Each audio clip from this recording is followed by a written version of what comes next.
Hello বন্ধুরা, welcome to Sujata blogs.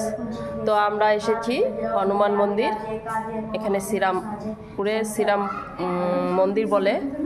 তো আমি এখানে হনুমান মূর্তি আছে, আমার ছেলে, আমার ননদিনী, ওরা পূজা দিচ্ছে। তো দেখুন পূজা, এখন তো সন্ধ্যা হয়ে গেছে, পূজার প্যাকেটগুলো, প্রসাদের প্যাকেটগুলো সবাই ফেলে দিয়েছে।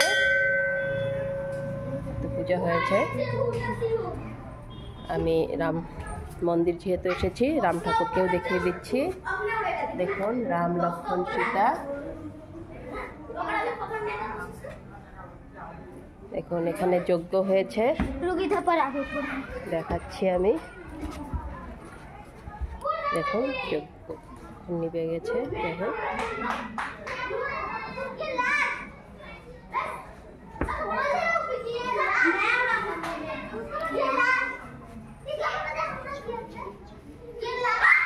ঠিক আছে বন্ধুরা, টাটা, বাই বাই।